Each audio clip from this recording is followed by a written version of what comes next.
Round 2 of the Ferrari Challenge UK, races 3 and 4 of the season, a 10-race season. Hello everybody, welcome to Oulton Park.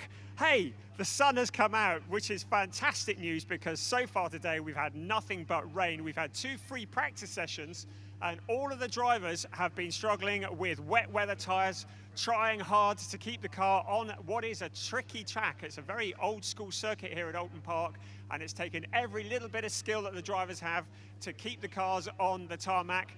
The question was, what would happen in qualifying in terms of tyres? When would the crossover be between wet and dry tyres? Well, the news is, as we stand in front of Andrew Morrow's car, slick tyres, because that is what is on this car, ready for the first qualifying session of the weekend for the race, which will be later on this afternoon. Andrew Morrow, he won 2 out of 2 last time out at Snetterton in the Trofeo Pirelli class. In the Coppa class, it was Paul Hogarth who also won 2 out of 2, but this is a very different scenario this weekend. It's a different kind of track, different weather conditions. It's all to play for. This is going to be a fascinating qualifying session.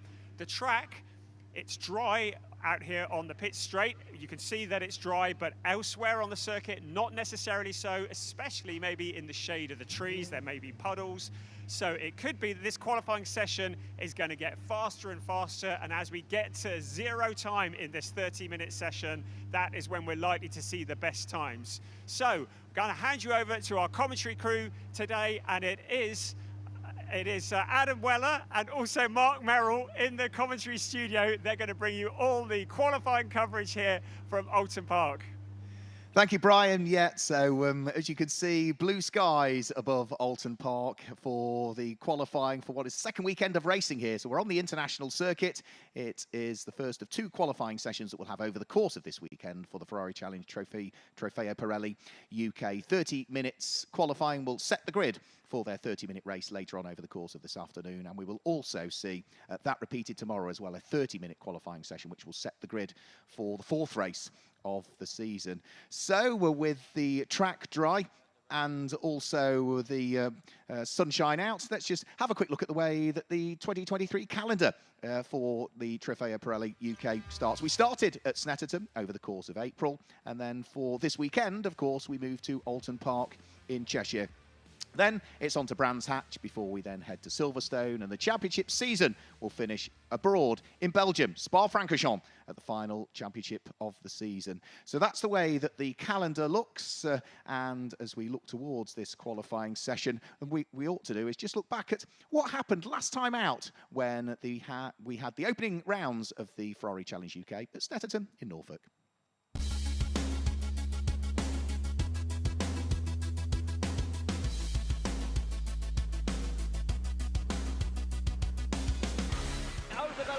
Charge as the 2023 season gets underway.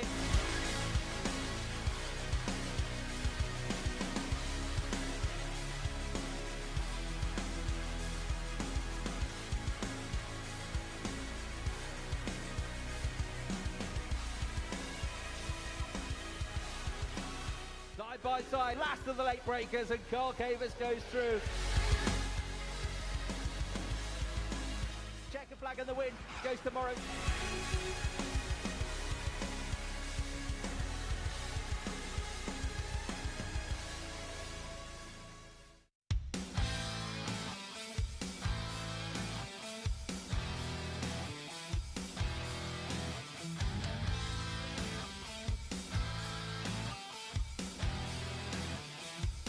And Andrew Morrow with the best lap of the weekend.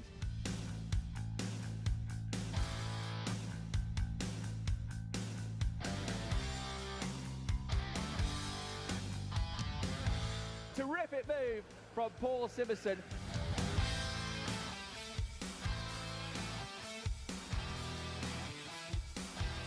Andrew Morrow takes the checkered flag.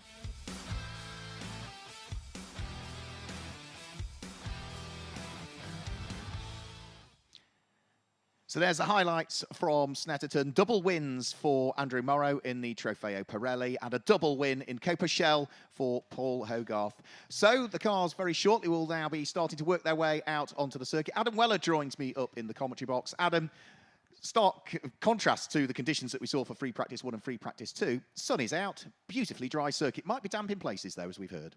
Yes, of course, there are certain sections of this Oulton Park circuit that do have quite a lot of tree coverage, so there could still be some damp sections of this circuit. Of course, this morning, looking particularly in FP1, we thought we were going to have wet conditions through quali, or at least slippery conditions all the way through qualifying, but that clearly is not the case. This is very much slick tyre conditions at this stage. However, we've done wet running all morning long. We had a heavily disrupted FP2 session. For a lot of these drivers, there is an element of venturing into the unknown.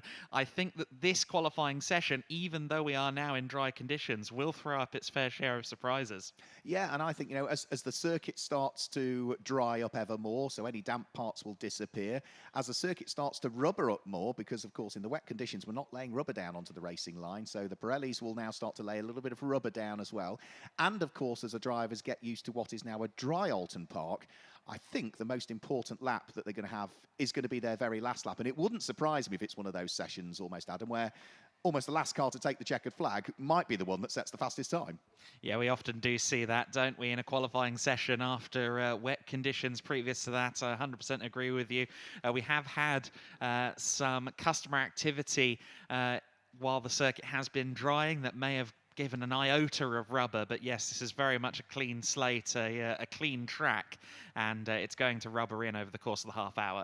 So Paul Rogers is the first to show the JCT 600 backed number 20 car that runs in the Coppa Shell category. Paul has been around the Ferrari Challenge UK for a couple of seasons now. He finished runner-up in Coppa Shell last year. He's just about to head over the start-finish line and start his first flying lap. So onto the brakes and pitches the car in. Quite a late apex there he took at Old Hall. Still wasn't confident enough to run the curbs on exit. That's the thing, the tarmac might be dry, but those painted curbs could still be damp at this stage.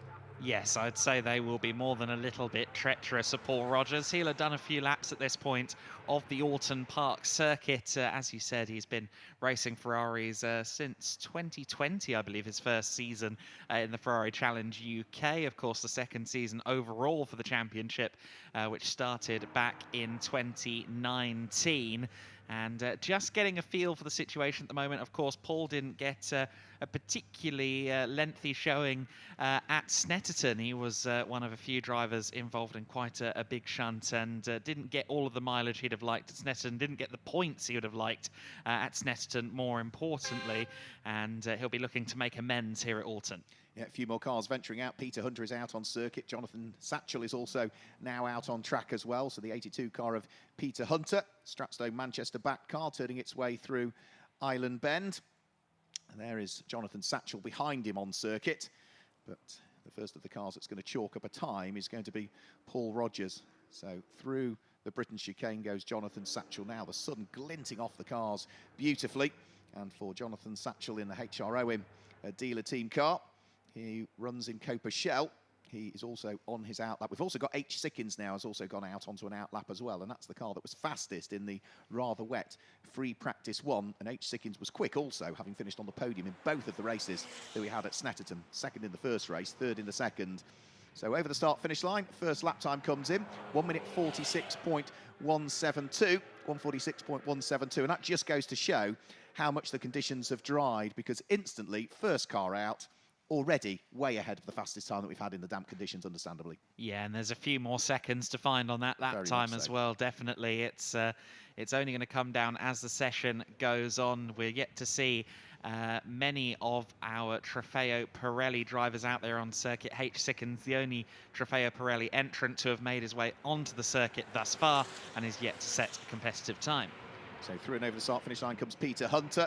He sets a 2 minute 0.760 second lap.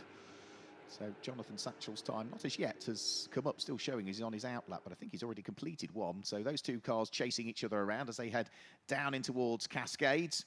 Difficult corner, that one, really. So it's such an important corner, because what you need to do is make sure you get clean off that corner, get on the throttle, but be patient with it, because you carry all of that speed and momentum along late side into the daunting left-handed sweep at Island Bend, which will offer up far more grip in these dry conditions. And then as soon as you're around Island Bend, straight away onto the brakes, down a gear and in towards the banked Shell Oils corner. And then from there, you back up the gears again, flicking through the unnamed right-hander and onto the brakes in towards the Britain chicane. So these two cars working around the circuit, following each other. For Jonathan Satchell, can't get too close to the car ahead, otherwise it might just affect the aero and the front-end grip of his car.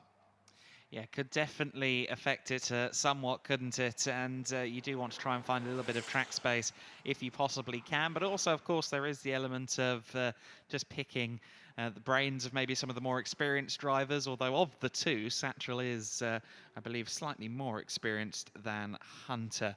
Of course, Jonathan Satchell has finished 4th in the Coppa Shell classification in the last 2 seasons, also appeared at the 2021 Ferrari Challenge World Final, the Finale Mondiale. So Stuart Marsden is about to head out of the pit lane. So that's the number 15 car heading onto the circuit now. He'll be one to watch out for in Coppa Shell, because we saw Stuart Marsden on the podium in both of the races in Coppa Shell at Snetterton. He finished 7th overall in both races, but he was 3rd of the Coppa Shell Drivers' Home in race 1. He was 2nd of the Coppa Shell Drivers' Home in race number 2. 23.5 minutes remaining on the clock, and fastest of all at the moment is still number 20. So Paul Rogers, fastest of all. He bettered his time on his second flying lap with a time of 1 minute 44.220. So he tops the times and is 3.5 seconds quicker than anybody at the moment. But we've only still had 2 cars that have completed qualifying laps. There's no rush to get out in qualifying. I was chatting to Carl Cavers after free practice 2, and he said depending on what the weather was doing, he might leave it till quite late in the session, because conditions are only going to improve. You know, you're only going to go quicker later on in the session, so he might just leave it for a while. Yes, and I think a number of the drivers were caught out a little bit, or surprised a little bit, by the conditions we were greeted with at the start of the half hour. Carl Cavers was one of those who thought we'd probably be starting the session at least on wet, but obviously that has proven not to be the case. John Dillon is out on the circuit, then the 61 car with the Italian tricolor livery out on the circuit for the first time in this session. John Dillon, always a force to be reckoned with, so much experience in GT cars, can never rule him out of a front row start. No, he's well used to the Ferrari brand as well. John Dillon, who drives for Grey Paul Nottingham and runs in Trofeo Pirelli class. He was fastest of the drivers in free practice 2, albeit there weren't that many drivers that set a time in free practice 2 because of the delay and subsequent cancellation of that session. So out onto circuit, that is H. Sickins that's heading out there now, the number 16 car. One to watch out for. So he was fastest in the very wet free practice 1 as he heads down through Dentons and in towards Cascades on an out lap, and we'll look to try and build the temperature into the controlled Pirelli slick tyres that all of the cars run. And these tyres aren't preheated, Adam, either, are they? They go on cold. There's no tyre blankets, there's no tyre ovens. You have to work the tyre on the out lap to switch it on ahead of the all-important qualifying lap. Yeah, definitely the case. It's hard work to get those tyres up to temperature. I think we often do see a couple of warm-up laps effectively before they get the tyres up to temp. Of course, with more weight on these cars than some prototypes and single-seaters, it's a little bit easier to get the heat into them, but it isn't for the faint of heart, those first couple of corners on fresh rubbers. Yeah, they are all limited to the amount of tyres that they can utilise over the course of the weekend. 8 Pirelli slick tyres, 4 front and 4 rear is the tyre allocation for a weekend. So on the basis they were running wet tyres in free practice 1 and free practice 2, it opens up really the amount of tyres and how you utilise them and get the best out of them for the course of the weekend. Back over the start-finish line, number 20, Paul Rogers, goes quicker again, 1 minute 42.982. Still keeps him atop of the times at the moment, but there are still only 3 cars that have actually posted flying lap times at the moment. One to watch out for, I would say, though, is John Dillon as well. We saw him head out of the pit lane at the wheel of the number 61 car. He is pushing on, as is still car number 20, Paul Rogers, who works his way along Lakeside up towards Island Bend. There'll be a little dab of the brakes just to settle the nose of the car down as he puts it into the corner, and then back over from the right-hand side of the circuit onto the left, down a gear, and in towards the banked section at Shell Oils, building the speed again as he heads through and in towards the Britain chicane, where you can hook up low to the curb on the left-hand side and then try and straighten up the exit. That way you can get on the power as quickly as possible and carry all of that momentum over Hilltop and in towards Hislops. So a few drivers have yet to actually appear in this session. We've alluded to Carl Cavers. He's not, or actually he has just come out, as has Graham DeZille. So we are starting to see the last of the holdouts make their way onto the circuit. At Snetterton last time out, it was very much the second half of qualifying where things got a little bit more interesting and the circuit got a little more populated. But as you've alluded to, Mark, with the free practice sessions being very limited in terms of actual track time and using the wet tyres, that might go out of the window a little bit. And at Snetterton in qualifying 1, red flags disrupted quite a few people's attempts at qualifying time. So I think a few may have learnt their lessons and thought, okay, let's get a banker in before half distance and go from there. So important to get a good lap time in immediately, it really is, and you know, because that way you get that bank lap, but also you get the tyre switched on nice and early and get the best performance out of what is a very, very well put together Pirelli tyre. Now, H. Sickins is the man to watch. At the moment, going well is Stuart Marsden. He has just posted a time of 1 minute 57.794 at the wheel of the number 15 car, but H. Sickins has just gone purple through sector 1 and purple through sector 2, so the number 16 car could be the one to watch. Yeah, he's just coming over Deer Leap now. We can see him out of our commentary position. Let's see what lap time he sets. It's a 1:42.261, my apologies. So he is just over 7/10 quicker than Rogers. And of course, that's the first proper flying lap for Sickins as well. So we can expect H. Sickins to improve. Yeah, Chris Smith is just working his way down in towards the Hislop chicane. As up towards Druids comes Graham DeZille, the number 19 car. On an out lap at the moment is Graham, who is certainly hoping that he might be able to do some good things in Trofeo Pirelli, which he has entered into this year. We've seen him out in Coppa Shell in the past, but he's running in Trofeo Pirelli class for this year. And as he works his way over Deer Leap, he'll be heading on to the flying lap this time through. So the man who raced in the British Formula 3 Championship back in the 1980s and has been now racing sports cars for a good number of years, in particular Ferraris, on occasions with his son Dan DeZille, who races as well. He is working his way along the avenue. As he works his way along the avenue, down in towards Cascades, and turns his way in towards Cascades, the car's looking as though it's slowed up a little bit. And I thought I saw a flashing light along the avenue there for a split second.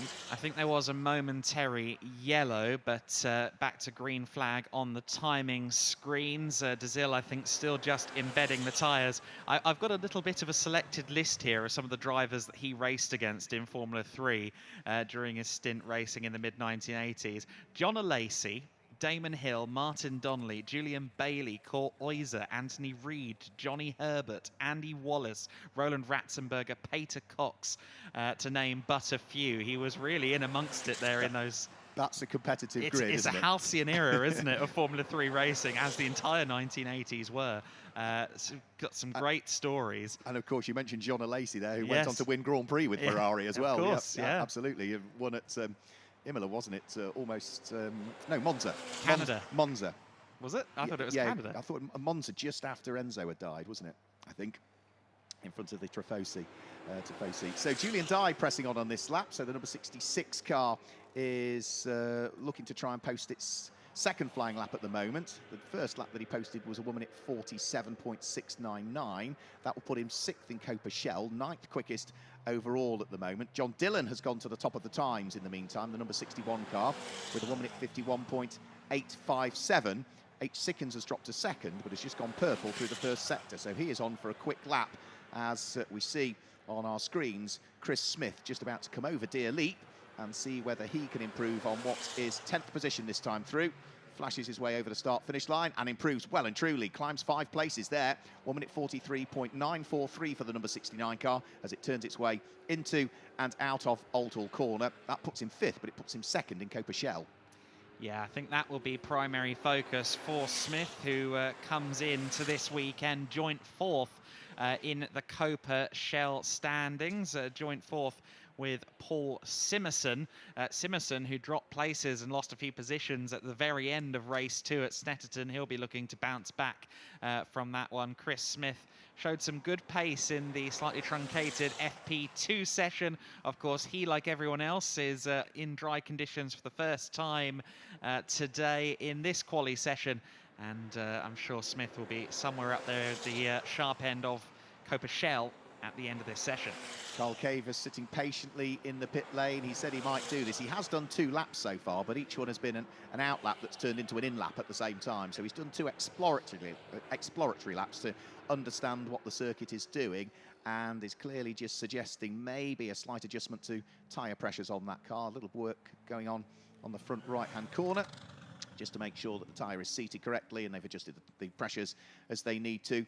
As out on track, Graham Dezeal is pressing on in towards the braking area. You see the nose of the car dip down so much as he turned his way in towards Lodge Corner, and then flat out up to 5th gear as they come over the start-finish line. Graham Dezeal is 12th, and as he goes over the start-finish line this time through, that moves him up to 5th position. 1 minute 43.232 from Graham Dezeal at the moment, puts him 5th overall. There you go. He's been winding that car up for a couple of laps, hasn't he? We've seen him kind of accelerating, braking, getting the heat into the tyres, feeling out the circuit and any damp parts that may remain under the trees, of which I think at this point there are very few.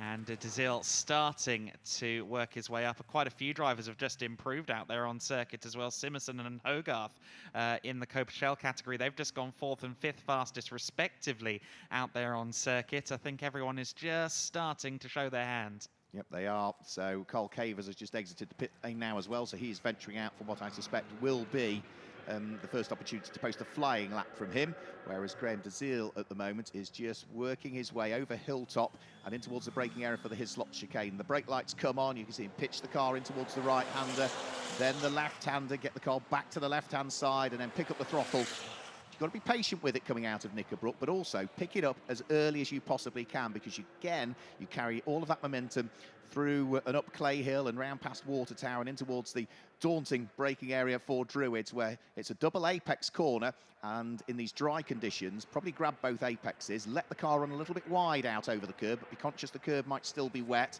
and then back into 5th gear as you head underneath the Warwick Bridge. And then finally back down a gear in towards Lodge Corner, let the car run out wide again and flat out over Deer Leap. Graham Dezeal, having moved up the order last time through, is already back down into 7th, but that lap puts him back to 4th again. 1 minute 42.142 for Graham Dezeal. So it's Trofeo Pirelli cars that are 1st, 2nd, 3rd and 4th at the moment, and the first of the Coppa Shell cars is number 77, which is Paul Simerson. 2nd place at the moment for Andrew Morrow, who we see heading down the hill now over the crest at Hilltop, and Morrow with a 140.975, just under half a second back from H. Sickens' benchmark right now. His last lap was his personal best. This one looks to be a bit of a back-out lap, whether he got some traffic or something. Stuart Marston stopped there in the 15. We just saw that on the left-hand side of screen, so Marston having a little bit of an issue out there on circuit by the looks of it. Yeah, hopefully he'll be able to continue in the session. However, it looks as though with potentially that car having stopped out on circuit, whatever the problem is, red flag being shown. So 11.5 minutes of the session to go, or 11 minutes and 32 seconds to be absolutely precise. And unlike free practice, where the clock, when we had the red flag, just kept ticking down, here the clock will stop. But it does mean that the drivers still lose time. Well, the clock stops, you'd think, well, how can you lose time? Well, you do, and that's largely because, of course, all the cars have to come back into the pit lane, and then when it goes green again, you've got to do another out lap, so you do lose time in reality. So with Stuart Marsden's car having, looks as though it might have had a half spin there, and that's frustrating, because for some drivers, they were on quick laps. The likes of number 6 in particular, Paul Hogarth, he was on a flying lap at the time that the red flag came out, and he had gone through the first sector of that lap quicker than anybody had managed in that session, but it's not going to count for a great deal, I'm afraid. That's a shame. I think Paul Hogarth, he likes this circuit quite a lot. Of course, a Stratstone Manchester entry, that number 7 car. Is it number 7? Am I? Yes. No, number 6. I was nearly there. He is not too far removed from this circuit. He said, you know what, this is the best round of the year for me. I said, why is that? He said, because I sleep in my own bed. He's 20 minutes away from the circuit. So this is ideal for Paul Hogarth. I'm sure he's got family and friends in abundance here this weekend too, or maybe on the Saturday when a few people aren't at work. He loves this circuit from what I can tell. I'm not surprised he had promising pace. He'll definitely be disappointed, though, that he couldn't follow up on that lap. Carl Cavers had also just exited the pits at the time of that red flag as well, so he'd been keeping his powder dry. He went, right, okay, let's roll up the sleeves and give this a go, and no sooner did he think that than the red flag came out. Yeah, frustrating, but they'll know that there's still time. You know, there's still over 11 minutes, 11 and a half minutes of this session still to go. So even when they go green and do their out lap, you're still going to have 9.5, 10 minutes to try and get that quick lap in that you need. 14 cars have ventured out onto circuit at this stage. 13 of them have posted times. Carl Cavers is the exception to that because, yeah, he was on his first flying lap at the point that the session was curtailed, and into the pit lane now comes the number 51 car. Nice and easy to spot, Carl, with his red and light blue and luminous yellow livery. So there's already a queue of cars at pit lane exit, just awaiting confirmation as to when they're able to restart the session. At the front of that queue is John Dillon, by the look of things, is it, that's at the front of the queue and is ready to head out there. I think Carl Cavers is going to try and join the queue as well, but just managing to sneak ahead of him in the order to head out onto the track is the number 20 car of Paul Rogers.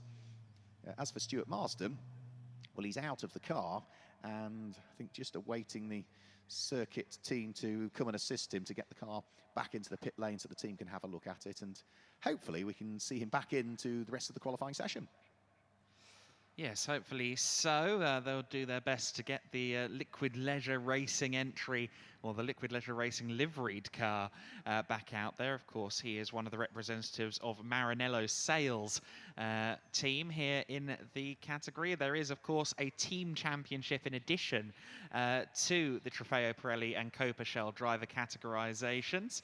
And so the teams, the dealerships, as it were, all fight for honours and glory as well. Greypool Birmingham have more or less swept the history of the team's trophy, courtesy of one lucky carer. So they're missing their number one man, but they've got some great drivers in their midst this season, as all of the dealerships do. Yeah, Greypool Birmingham won the Coppa team last year from HRO in London and Dick Lovett Swindon. They were the top three in the teams category. There is the number 77 car of Paul Simonson, who runs for Greypool Birmingham. At the front of the queue is going to be John Dillon, is it? No, it's not. It's the number 7 car. It's Jonathan Satchel, who is at the front of the queue. And very similar livery, actually, to John Dillon's, isn't it? Yes. Very similar. But John Dillon's is exclusively green and red, isn't it, the Italian tricolore, whereas Jonathan Satchel's, it sort of fades to black over the bonnet. So they're all waiting patiently there. You can just see the driver that's just, or the individual that's just opened the left-hand door of that and is walking around to chat to the driver is Chris Diamond. So Chris is the pro driver that is working with Jonathan Satchel, and having a quick chat to Chris earlier on. He will be hoping that he can get behind the wheel of some cars over the course of this season. So whilst we're waiting for the session to resume, let's hand you down to Brian, who's in the pit lane. The one thing we don't want to do is break a driver's concentration midway through a qualifying session, but I've got Paul Simonson here, and you are the quickest in the Coppa Shell category at the moment. It looks as though our worries about the slippery track conditions have not been realised. Is it getting quicker and quicker out there? Yeah, it's a lot quicker. I told you I was going to go and get my sun cream. Look at it now, it's so beautiful. So yeah, on slick tyres, loads more grip, loads better. Fantastic. We could do with you around with those predictions for the rest of the weekend, please. Well, So, I'll hopefully here all weekend. is there more to come out of the car? Do you think you can improve in your lap time? I mean, you're out of the car at the moment. 100%. We were purple on that lap as well, because we've gone purple through sector 1 and sector 2. And obviously Stuart span round somewhere. Importantly, I don't know where Mr. Rogers is in his pink pony, but I'm looking forward to seeing him out on track again. We'll have a look at the timing screens and see where My Little Pony is. Yep. But at the moment, thank you very much for speaking to us. I hope we haven't disrupted your rhythm too much, and look forward to see what you can do in the last 10 minutes. It'll take more than that. See you later. Thank you. Back to Mark and Adam. Thanks a lot, Brian. Yeah, so Brian Oliver down there in the pit lane. In answer to the question of Paul Simonson, at the moment, the number 20 car, which is Paul Rogers, he is third quickest in Coppa Shell, and the gap between Simonson and Rogers is around about half a second at the moment. So it's all quite tight, isn't it, in Coppa Shell? Top three, half a second between them all? it's always the Pauls having a little bit of a scuffle. Paul Simerson and Paul Rogers are long-standing rivals here in this category, but it is a very friendly rivalry. They're always kind of bantering and joking with each other post-session, analysing any on-track moments together. And who's in between the two Pauls in terms of qualifying pace? It's Paul Hogarth. So it's the three Pauls. Yeah, we had this. We had an all-Paul scrap at Snetterton at one point. Was it an all-Paul podium in the end? No, it wasn't, Was it not? unfortunately. Right, okay. Because, of course, Paul Rogers didn't get to take part in race 2 after a big incident in race number 1. Stuart Marsden was the interloper, wasn't he? That yes. prevented some of it. Yeah. Yes, and unfortunately, but that was good to see that Paul Rogers is back here this weekend. It was nice to see him in the paddock this morning, full of beans, full of spirit, and excited to get that Coppa Shell title campaign underway, albeit on the back foot. Of course, he was runner-up last year, Paul Rogers, for JCT 600, has been in this championship since 2020, and I think he fancied himself a real title contender in Coppa Shell this year, and we definitely expect him to still be a contender, even though he didn't have the best point score from Snetterton. No, he'll bounce back. He'll work his way up through the order. It's all about staying consistent, isn't it? Yes, you'll get that little blip, but it's how you bounce back from it as well. And JCT 600 Leeds, which is the team that he runs for, will be more than confident that he can do that, because JCT certainly know motorsport as well. John Tordoff's company, Sam Tordoff Racing in the BTCC. So yeah, it's a company that know motor racing, and they certainly know the Ferrari brand as well, and that's what we see with Coppa Team. Most of the teams are long-standing Ferrari dealers. So whilst we're waiting for resumption of the session, I think Brian Oliver has managed to catch up with somebody else down there in the pit lane. I'm down in the pits here with Julian Dye. Julian, thanks for having a quick word with us. This is, again, interrupting the flow. How much does a red flag interrupt the rhythm that you get into for a race? I'd say quite a lot for me, personally. I was just getting some speed up and getting the feel. But, you know, I suppose it's for the safety for the other guys. Well, a good friend of mine, Stuart's over the back there, and he's just parked up. So, fingers crossed, he's all good. So we come back in, the guys look after us, and then we go again. Brilliant. And what kind of condition is the track in around? Maybe we can see it's dry out here on the pit straight, but maybe over on the other side.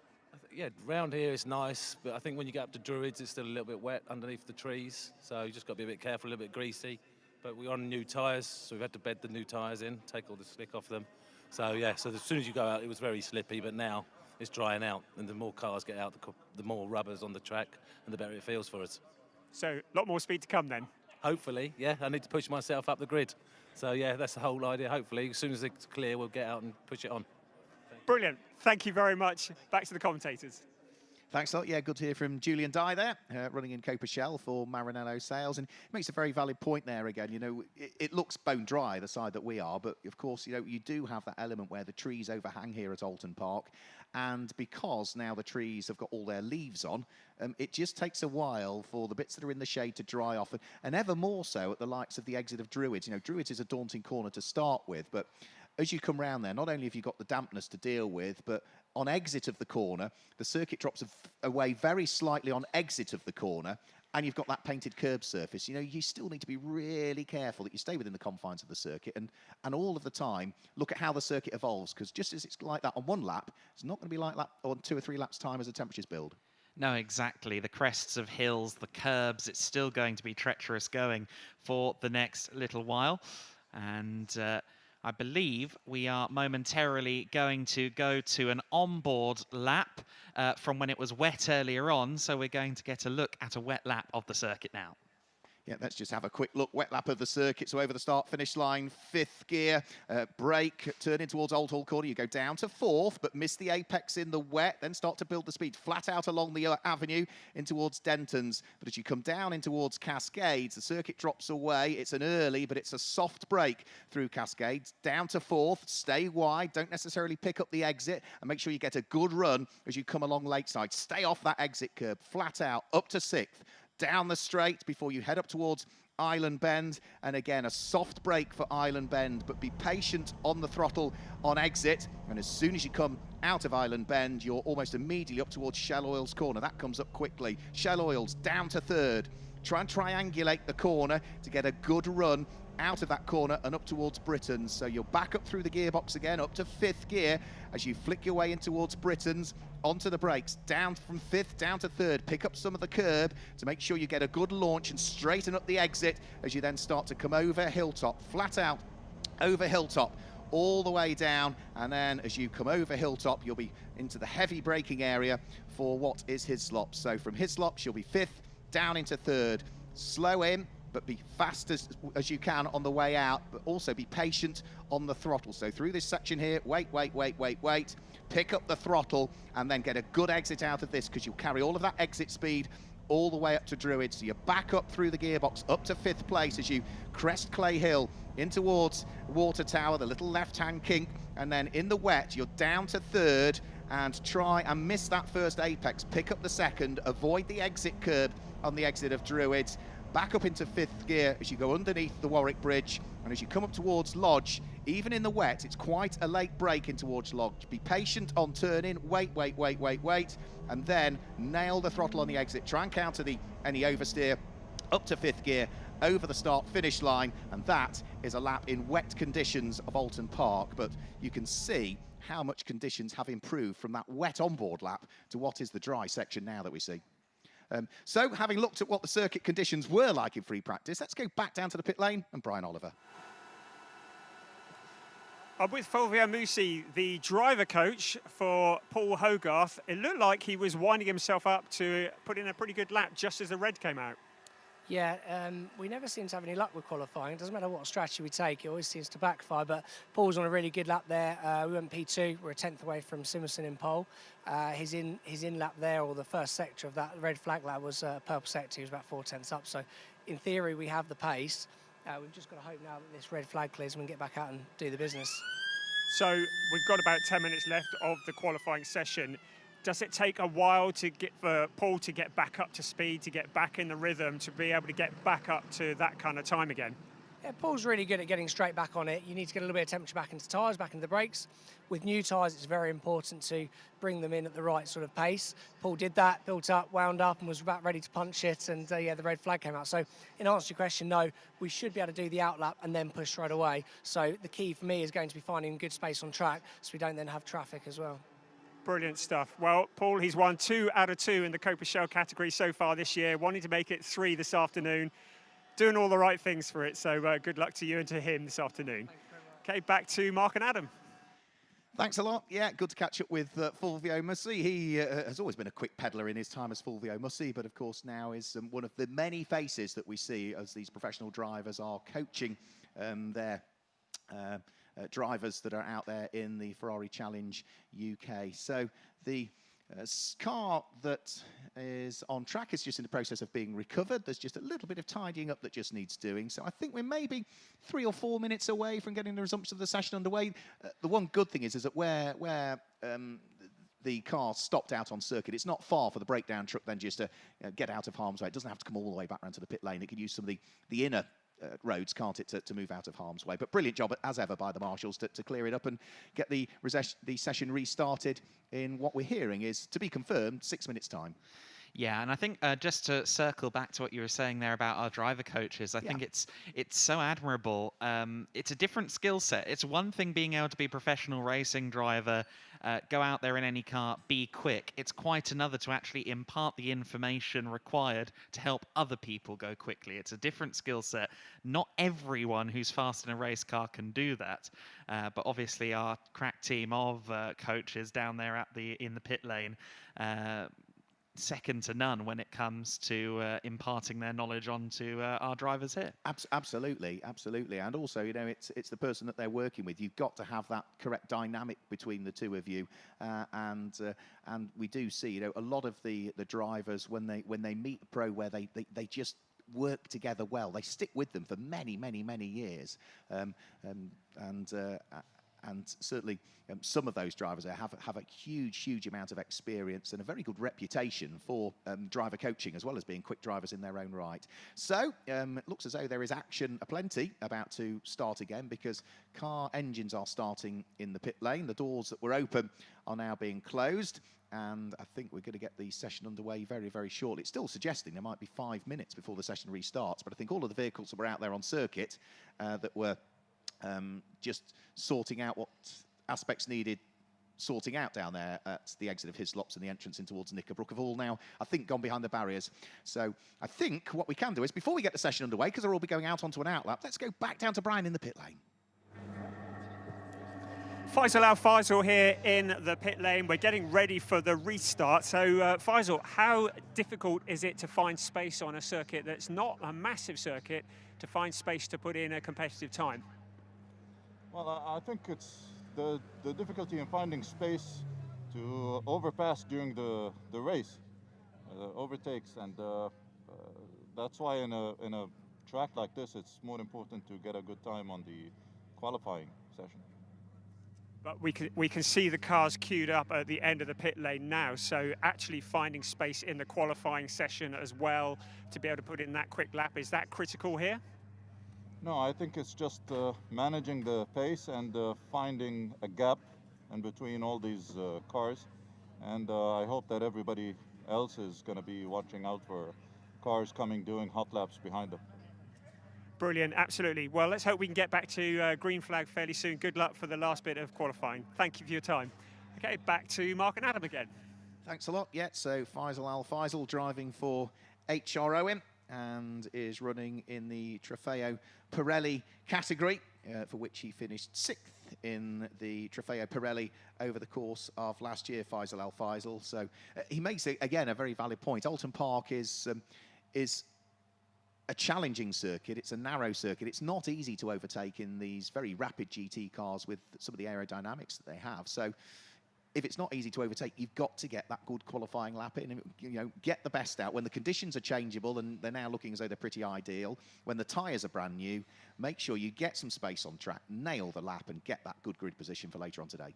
And of course, he was referring to overtaking in the race as well, and in order to have to do as little of that as possible, they need that good lap time. And with an 11.5 minutes left to go, there's going to be no more messing around and waiting to strike. I think everybody is going to be laser focused on getting a lap time in. With a 1:40 lap, they're not going to get more than 4 or 5 bites of the cherry at absolute maximum for flying laps. And of course, those at the back of this queue won't even get that many either. So it's going to very much be the floodgates opening once the green flags are back out. And I think the last part of this qualifying session is going to be quite the tantalising prospect. I can see doors being waved around. Chris Smith has got the mechanic waving his door for him to try and cool him down. I see that Chris Diamond has jumped back to the front of the queue again to try and cool down Jonathan Satchel with the leaf blower at the car that's right at the very front of pit lane. Offers of advice and more door waving going on now from former World Endurance Champion class winner Ollie Webb, who is partnered up as the there is Ollie there waving the door on the number 82 car of Peter Hunter, who I was chatting to Ollie earlier on. Peter Hunter, no racing experience. He is literally fresh to it. Hasn't even done track days or karting. Hasn't done a single thing in the past. So, really steep learning curve. But what a pro to have alongside you, Ollie Webb, with all of that knowledge to guide you in the direction that you want. And he's doing a good job, is Peter Hunter at the wheel of the 82. Yes, I think so. He did quite well in the pre-season events to get everybody up to speed in slightly slower machinery, and he also, as I alluded to earlier in the day, he has quite the collection of historic rally machinery. I believe he's kind of doing a dual-pronged arrival into motorsport, both circuit and rally. And Hunter, definitely someone who I think is going to improve as the season goes on. Showed a lot of promise in the pre-season running, and we'll see how he goes this weekend at Oulton Park. Certainly a markedly different challenge from Snetterton. Has he got one of the old Ferrari 308 rally cars? Because they were competitive. I believe not. Yeah, no. But around like tarmac events like the Tour de Corse, they were very good. competitive. Very good. Yeah, a well-driven 308. Yeah, absolutely. Yeah, no, the tarmac, it was so interesting, wasn't it, in that era of rallying, because there would be cars basically built for tarmac, be it those Ferraris, were very much tarmac specialist cars into the 90s as well. There was a lot of that too.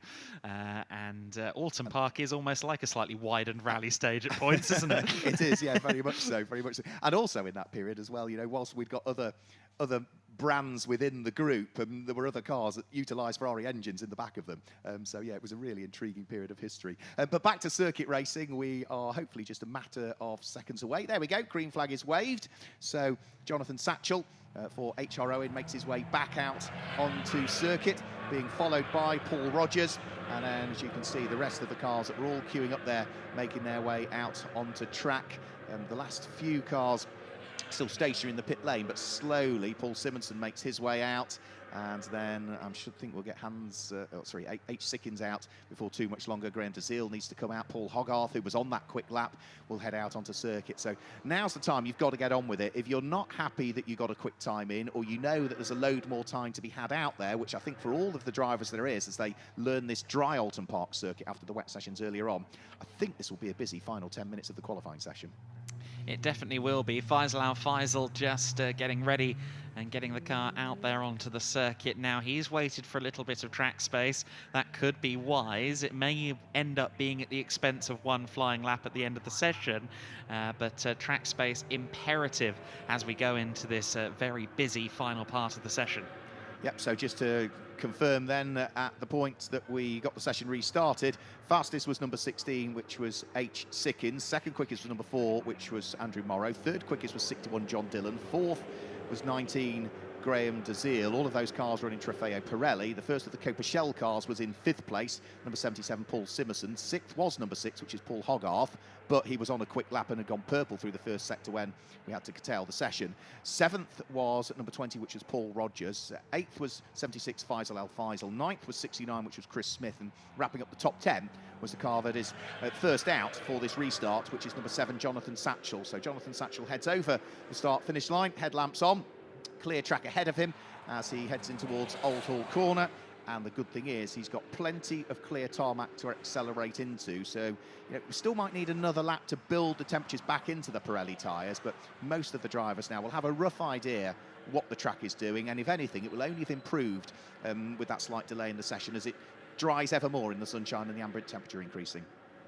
Yeah, absolutely right. It did look like Satchel was pushing, that much is for certain. We see that the 16 car has made its way onto the circuit, so H. Sickins has joined in and does so with some nice track space up ahead of him, which I'm sure he will be happy about. He's got a little bit far from home here. He's, I think, London-based is H. Sickins. He does love his motor racing, though. He always has the family and is excited in the paddock. Always very good to talk to from a broadcast perspective as well. He gives me a lot of insight when I have a chat with him. And obviously experienced as well, has been running in this category since 2020. And the Dutchman always up there in podium contention. Yep, so H. Sickins finished second in Trofeo Pirelli in 2020. He was third last year, and he's currently lying second in the standings after just the first 2 races, remember, of the 10 that are scheduled in the championship at Snetterton. So onto the brakes through Lodge Corner. Make sure you get the exit right. So important that you carry as much speed over the start-finish line as you possibly can. So H. Sickins heads on to what is a flying lap for him this time through. And as he heads onto the brakes, let's look and see how neat and tidy his perfect line through Old Hall Corner. Uses all of the curb, but no more on the exit of it. And then he's going to shift up through the gears and pitch the car through Denton's down in towards Cascades. Fantastic part of the circuit. Faisal Al-Faisal has had a quick spin, but he should be able to recover. And that is going to be at Island Bend. So a very fast spin for him. He will be able to recover back out onto the circuit, hopefully without any problems. Yes, that is a bit of a heart-stopping moment, but nicely back onto the circuit, albeit I think compromising H. Sickins a little bit there. Just to say as well, Carl Cavers has just gone to a 141.618, puts himself up into 3rd place, and Paul Simonson has improved on his first flying lap as well. A 141.784 puts him 4th overall and top of Coppa. Yeah, so for Faisal Al Faisal, the heart rate having spiked, it'll just come down again. Paul Simerson works his way out of Cascades and along Lakeside. Fourth place, as you said, for him last time through, puts him as the fastest of the cars that are running in Coppa. And sector time this time through is not that far off what he'd done previously. So for Paul Simerson, even this time through, pressing on ever more. Say he had mixed fortunes at Snetterton for the first two races, where he finished 6th overall in the first race, second of the Coppa cars home. He finished in 11th, didn't quite get what he needed out of race number 2, so he'll be hoping that he can add to the tally of 19 championship points, which puts him jointly third in the championship with Jonathan Satchell coming into this one. Quick replay of Faisal Al Faisal, just avoided the gravel trap. Thankfully the grass has dried a bit, and a full 360-degree rotation, and yeah, didn't run out of room there. However, he may well have picked up a bit of maybe grass into the radiator. So if I were the driver, I think call into the pits, just check that the radiators are clear, and then get back out and put the lap in. Yeah, you don't want any lumps of Cheshire in the car if you can possibly avoid it. That said, he has continued on without going into the pit lane there, so Faisal feels like the car is okay, yeah, and will push on. There's Hunter in the 82, 144.896 last time through, a 10th off his best. He'll be working to try and find a little more speed. Simerson has found quite a chunk more speed. A 141.393 puts him third overall, an extended advantage in Coppa. It certainly does, yeah. I would say John Dillon is the man to watch on this lap, and Carl Cavers is pushing on as well at the wheel of the 51. He's not that slow through the first sector of the lap. Not quite as quick as John Dillon, though. So Carl Cavers running for Gray Paul Nottingham, who's been racing GT cars just for a year or two now, quite early into his career, but he's already one of the quick drivers when it comes to GTs. Been working with Lewis Plato for the last couple of seasons as his pro driver. Graham Desile exits Druids, heads underneath the Warwick Bridge. He is currently 7th quickest overall. Good first sector from Graham, quicker than he's previously gone through the second sector. So I don't think he's going to be 7th at the end of this lap with just under 5 minutes remaining. He crests Steer Leap, comes over the start-finish line, chalks another lap into the book, and Graham Desile moves up to 6th place. So was improvement, 1 minute 41.840 now for Graham Desile. That puts him 6th overall, 4th of the Trofeo Pirelli cars. Impressive stuff there, and it looked like Graham wasn't letting up at all through Old Hall turn 1, although maybe twitching a little bit there at Cascades. As you say, so important to get a good run out of Cascades. Down the straight towards Island Bend. We've got some other cars on circuit at very close proximity indeed. Even though they all kind of staggered their way out of the pit lane, they find each other remarkably quickly, don't they? Yeah, that was Carl Cavers diving up the inside of Andrew Morrow, I think, heading in towards Old Hall Corner that you spotted out of the corner of the commentary box window. So Graham Desile trying to utilise as much as the curb as he is allowed to through Britain's chicane, and didn't use too much curb though on the left-hand aspect of the exit of it, so try and take the steering lock off, don't turn as much, and therefore you can get on that throttle out a little bit earlier. So the brakes flash on again, he leaps over the curbs a little bit on the entrance towards Hislops, be patient on the throttle again as he exits Knickerbrook, so he's on a reasonable lap. Heading out of Druids is also coming Julian Dye, who we spoke to in the pit lane earlier on. Julian is 14th quickest at the moment with a time of a 1 minute 46.884. Slightly slower through the first sector, quicker through the second. However, we've also got Peter Hunter recovering onto the circuit from a spin again at Island Bend, that looks like. He's had a very similar spin to Faisal Al Faisal, and again, no consequence. Yeah, Peter Hunter and Faisal Al Faisal have explored that grass, and thankfully neither of them have gone any further than the grass, but so easily done, as we've alluded to already today. Getting it wrong at Island Bend only takes a little bit too much exuberance on corner entry to find yourself spinning at corner exit. It's certainly not an uncommon error. No, not at all, but thankfully both are able to continue in this session, which is brilliant to see. And Carl Cavers is about to flash his way over the start-finish line now. Jonathan Satchell dives to the pit lane. Can Carl Cavers improve upon 4th? The answer is no, not on that lap. That was a slower lap from him. That was a 1 minute 43.1. His best is a 141.6, so 2.5 minutes to go. He's got this lap and one more thereafter if he wants to try and work his way up through the order. So he is at the moment provisionally going to line up on the outside of the second row of the grid. But he's about to head through the first sector, and let's just have a quick look at what the sector time is. That's not a bad first sector, you know. just under 25 seconds through the first sector. Maybe 2, 3, 4 tenths down on where he ought to be, but if he can string the lap together, there could be improvement in terms of grid position. There could be. As of right now, Andrew Morrow has the 100% record in terms of pole positions in this season, 2 from 2 at Snetterton, and I'm sure he'd quietly like to do that again here in race 1 at Oulton Park, extend that streak, but with H. Sickens' best time just over a tenth behind, and Cavers certainly on the improvement drive. It's not sealed yet with 1:40 to go. No, it looks as though Carl Cavers there was flashing his lights to try and let the car ahead of him know that he's on a quick one. And is the car going to blend out of the throttle? No, I think it's H. Sickens that's ahead of him on circuit, isn't it, at the moment? So Carl might pick up a bit of a tow for it. They're both heading up towards Druids at the moment. Sector times from H. Sickens and Carl Cavers through sector 1 were within 5/1000ths of a second of each other. That was how close it was between the pair of them. And as they then start to head underneath the Warwick Bridge and in towards the braking area for Lodge Corner, Carl Cavers might just pick up a bit more of a tow on the charge to the line, and that could all be important, bearing in mind these cars are identical specification. Hole in the air might just give him a little bit of a draft. H. Sickens comes over the start-finish line, doesn't improve. Carl Cavers comes over the start-finish line, improves the time.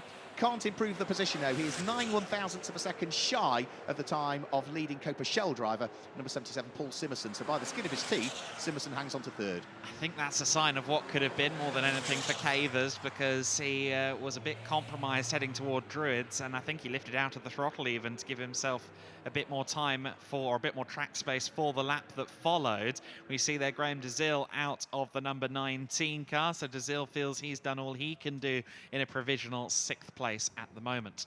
Yep, so that is him done and dusted. Andrew Morrow, who is the provisional pole sitter, has decided that probably that is as good as he is going to go, but he might need to be careful still, because the likes of H. Sickens is only a tenth of a second shy of him in terms of qualification pace, so it all could change on what is the final qualifying lap for everybody, because the checkered flag is about to come out any second now. And we'll see as to who is the first to take it on the circuit. Looks as though Paul Hogarth has eased his pace on this final qualifying lap, so I don't think he is going to improve from what is 5th place overall, 2nd of the Coppa Shell cars. Over the start-finish line, do we see an improvement? No, we don't. No improvement there. Paul Hogarth, I think, is just going to be into the pit lane at the end of this lap, but he'll still be reasonably pleased with 5th place, because, as I say, that means that he is 2nd of the Coppa Shell cars, and for Stratstone Manchester, their local weekend of racing in the Ferrari Challenge UK, that will be rather pleasing for them and the team and the representatives that are here from that dealership over the course of this weekend. Carl Cavers over the start-finish line. Can he improve on 4th? The answer is no. John Dillon is still out there on circuit and is not quite where I'd expect the number 61 car to be. He was right up there in both free practice sessions, but in the dry hasn't quite had the run that he wanted. Over the start-finish line, he is 8th. Can he go any quicker? The answer is no. John Dillon, only 8th quickest, so I think he's left a bit on the table there for me. Quite possibly, yes. I mean, we're speaking about John Dillon as a potential front row starter. He's got so much experience. You wind the clock back a little over 10 years, and he's here in a GT3 Ferrari with AF Corsa in the British GT Championship. He knows his way around the circuit and knows his way around the car too. As you rightly say, I think maybe just missed that perfect lap on this occasion. Yeah, whether it be traffic or he just didn't quite hook it up, or maybe the tyres had just gone past their absolute prime. So just one of those things. So he's got a little bit of work to do from what is 8th overall, 6th of the Trofeo Pirelli cars. So the cars making their way back in towards the pit lane. Julian Dye is, I think, probably the last of those that's going to enter the pit lane, because he is only now just turning his way through Knickerbrook and starting to head back uphill towards Clay Hill. Still looks rather strange not to see the footbridge there, doesn't it, at Clay Hill, which is in the process of being refurbished and will be placed back at that part of the circuit very shortly. But it's been, yeah, just one of those views at Oulton Park that you get used to seeing. Let's confirm then the qualifying for you. Andrew Morrow will start the race from pole position later on today. Hans Sickens will line up alongside, but only a tenth of a second separated them. Carl Cavers was there in 3rd place, but Paul Simonson was the first of the Coppa Shell cars in 4th. Faisal Al Faisal, despite the spin, 5th quickest from him in the end, with Paul Hogarth 6th and 2nd of the Coppa Shell cars. Graham Dezil and John Dillon were 7th and 8th place, with Paul Rogers in 9th, being the 3rd of the Coppa Shell cars on the grid, and Jonathan Satchell wrapped up the top 10. Outside of the top 10, in 11th place, it was Chris Smith from Stuart Marsden, Peter Hunter and Julian Dye will form up the remaining aspects of the grid for what will be round 3 of the Ferrari Challenge Trofeo Pirelli UK later on over the course of this afternoon. Looking forward to seeing that 30-minute race later on today in what hopefully, Adam, will still be dry conditions. But with qualifying done and dusted, let's look back at some of the highlights from the session we've just seen.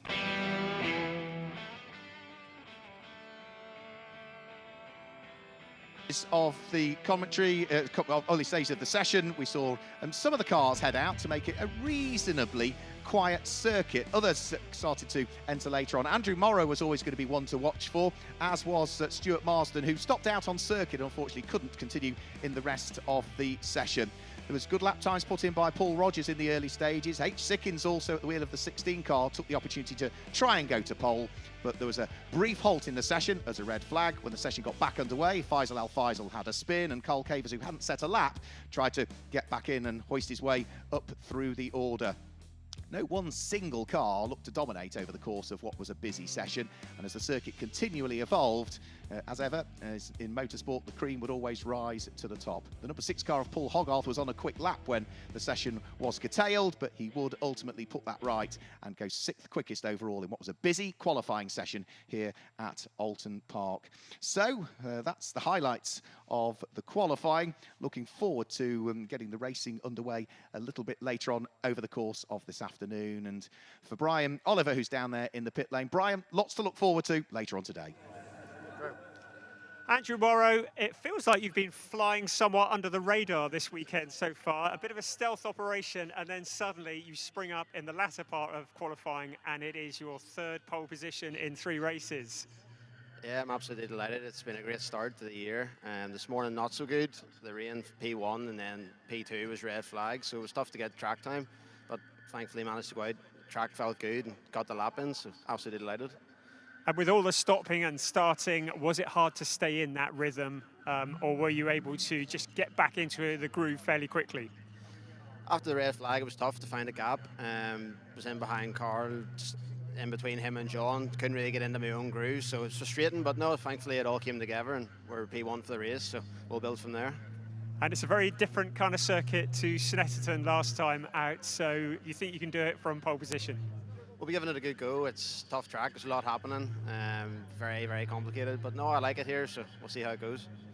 Brilliant. Congratulations, Andrew Morrow, on your pole position, and we'll see this afternoon for what will be the 3rd race of the season here at Oulton Park.